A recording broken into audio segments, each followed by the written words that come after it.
Welcome to The Secrets of Success. By following the proven techniques of the guests who appear on this series, you'll learn that even successful people run into detours and failures, and how you can apply their success techniques to change your life.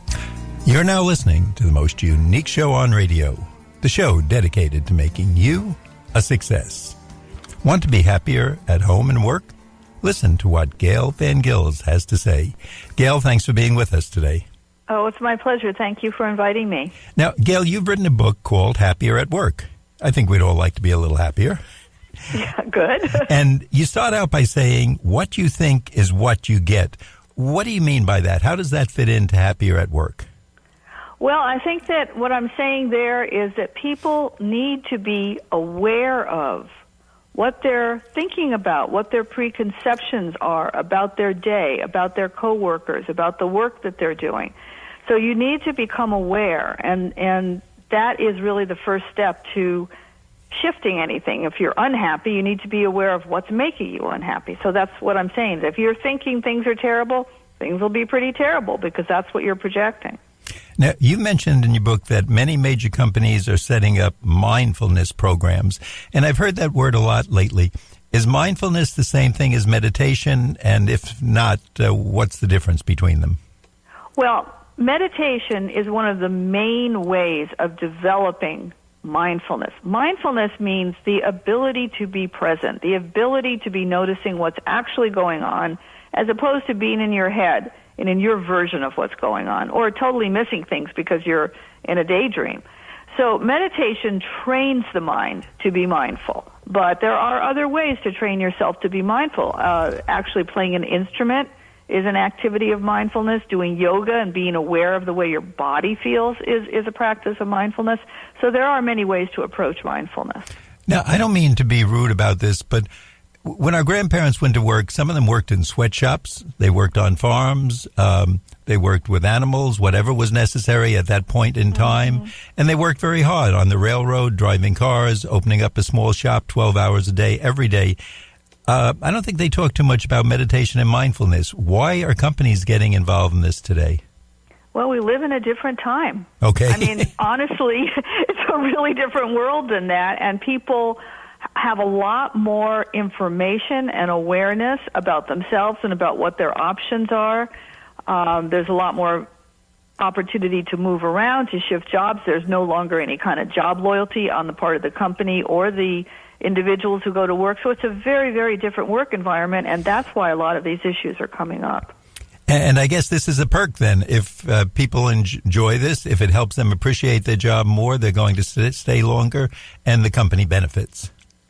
Well, yes, but you know, the idea of mindfulness, from my perspective, is to develop more compassion and openness. So it's not just about being mindful that makes you happier at work. It's about being aware of what you're thinking and doing and seeing that you could actually be more engaged or open up more to other people or care about them. So this subtitle of The Power of Love to Transform the Workplace is really an important part of why you can be happier at work. And I'm guessing, at least when I watch the TV or something, not only do I see the program I'm watching, let's say a sporting event, but then there's a little ribbon that goes below it telling me about all the other teams, the news about them, and then there's a ribbon below that telling me the scores of current games. So I guess when we keep hearing the term information overload, we're definitely getting that in all aspects of life. We are getting that everywhere, and it's somehow become a badge of honor to say, oh, I can multitask. I can be talking to you, doing this interview, and still, checking my email at the same time and composing a letter in my mind. You can't. You can only do one thing at a time, or you certainly only do one thing at a time well. And what's happening is when you're trying to do more than one thing, or read that ribbon at the bottom and watch your TV show, actually your attention is flickering. It's going from one thing to the next. And when it comes to being engaged with a task, the key is to stay on the task. And if you're always flickering, you actually can't get engaged. You can't, you can't get into flow, for one thing, which is sort of this ideal state of really caring about what you're doing, and it comes very naturally and it feels great. but you can't even do a good job if you're moving from one thing to the next. TV is emblematic of that, yeah. Gayle, you'll enjoy hearing this for your next book. We've actually, I could tell, had guests on the show who were trying to multitask while they were being interviewed.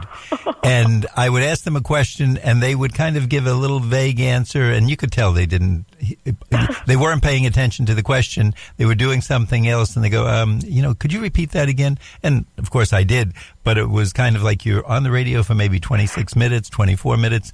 Can you not tweet while you're doing that, or read your email and maybe listen so our audience can appreciate? And it's become for some people, it's become difficult to focus. And again, that's what mindfulness training is about. It is about helping you train your brain to be able to be not looking for those quick hits from checking your email or sending a tweet, but training it to feel kind of content in what you're doing.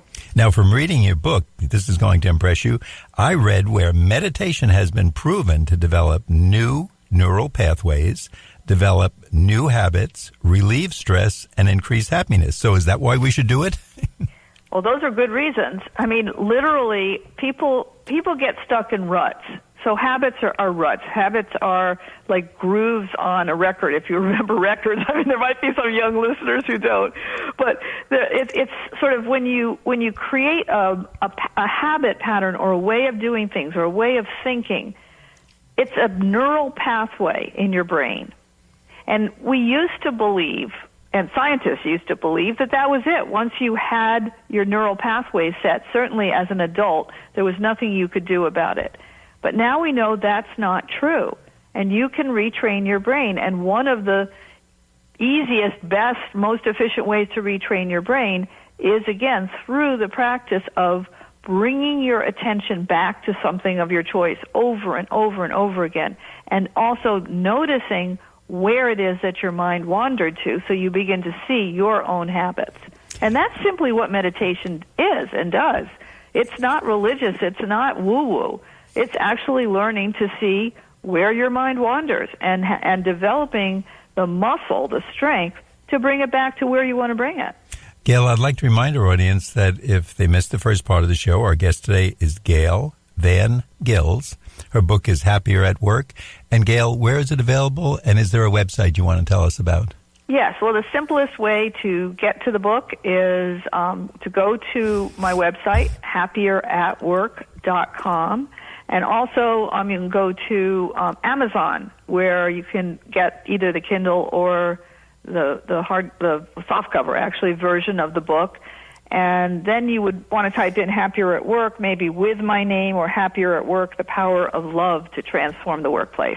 But either way, you'll get to it. That's the full title, though. And Gayle, just to explain to our audience, your first name is spelled Gayle, middle is VAN, and then last name GILS. Yes, that's it. And we'll give that again later in the show. And as we always tell our audience, the theme of our show is to take some action in life. It's nice to hear what Gayle's saying, but if you don't go to the website, get hold of the book, try to adopt some of these ideas, you're probably still going to find the workplace is the same thing. Your home life is the same thing.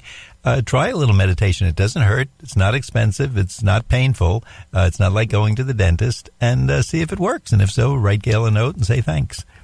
Now, Gayle, you say the first step to do is to get in touch with our intentions. Can you explain what that means? Well, I think that you have to, this all has to do with awareness.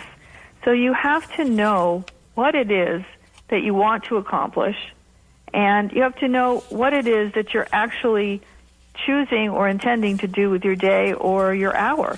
So you have to get in touch with that, and it helps to get a system for it, either the beginning of the day, do a little reflection, a little journaling, make a list.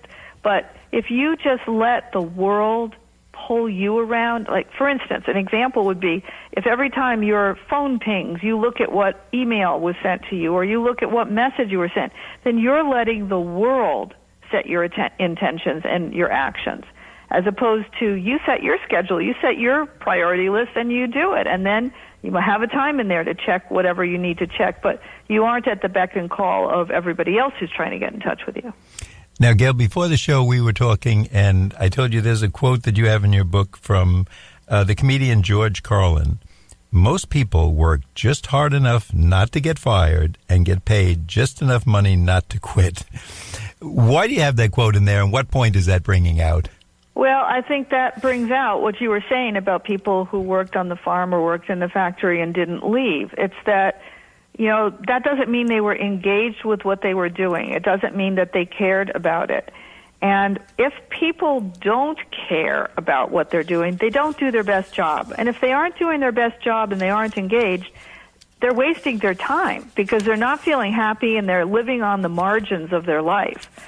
So it's really important to get in touch with that. And also as a leader, part of this book is what you can do as an individual, but if you manage anybody, if you take an interest in them, if you go beyond just having them show up for work, but you actually ask them, how is that project you're doing? Is there anything I can do to help you? Or is there anything that could make it more engaging for you? If you just actually interact with the people around you and on your team, that will shift it from that sort of low level, just getting by, to really being happier at work and more engaged.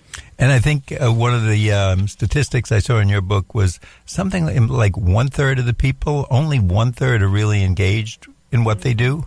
Mm-hmm. It's really bad. In fact, it's kind of getting worse. I read just the most recent statistic was 23%. It's really it's part of the way that the new generation, millennials, younger people, feel about themselves and about working. It's a really different expectation. They are going to go where they feel some sense of meaning. The majority of people want meaning in their life now. Whoa, that sounds like a really good idea, to have meaning in our lives. And that's, in fact, what makes you happier. So I think the disengagement comes from people who work in places that are still treating it like people are cogs in a wheel, or as if we all had factory jobs. And we don't. We have much more information-related jobs and intellectual jobs, and jobs that require some kind of interest from the people who lead them and the team that they're on. I know one of the questions you said in your book that you ask people, you ask them if they have clarity on their personal values and visions. And I'm just wondering, how many answer yes to that, and does their answer really reveal that they have that? Well, people can find out what their values are in several ways that I suggest in the book. One is to think about people that you really admire. And if you look at people that you really admire and then you kind of try to figure out what are their values, those are actually your values. That's a very simple way to figure it out. And maybe people haven't thought about that. And another way is to take a free and simple values assessment, which, again, I offer in the book. It's on my website at the same place, happieratwork.com.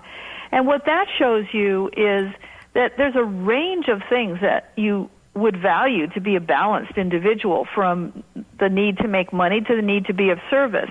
And if you're completely unbalanced, you might want to get a little more balanced to feel better, or you might want to surround yourself with a team of people who fill in what you're not interested in. So it's just useful to know that. And then you're not going to be doing what you don't value as well. You make sure that you find a job that matches with your values. Gayle, at this point in the show, we're going to take a brief break and remind our listeners that you're listening to The Secrets of Success. My name is Bill Horan. The show is produced at 90.3 WHPC at Nassau Community College. We'll be right back after this brief intermission. This portion of programming on WHPC is brought to you on behalf of the Nassau County Bar Association, who wants you to know about ADR, Alternate Dispute Resolution, which can help you avoid costly, lengthy, and uncertain litigation in court. By resolving disputes through mediation or arbitration, it gives you control over who decides your case. A mediator helps all parties to reach an agreement they can live with, or an arbitrator selected by the parties hears and decides the case. Your attorney can still represent you, but you control who decides your case. ADR is faster and less stressful than fighting in court, and it is a great way to resolve divorce, employment, or commercial disputes. ADR is now offered through the Nassau County Bar Association. Find out more about how ADR can help resolve your dispute by calling 516-747-4070 or visit nassaubar.org. Welcome back. You're listening to The Secrets of Success. I'm your host, Bill Horan, and today we're speaking with Gayle Van Gils.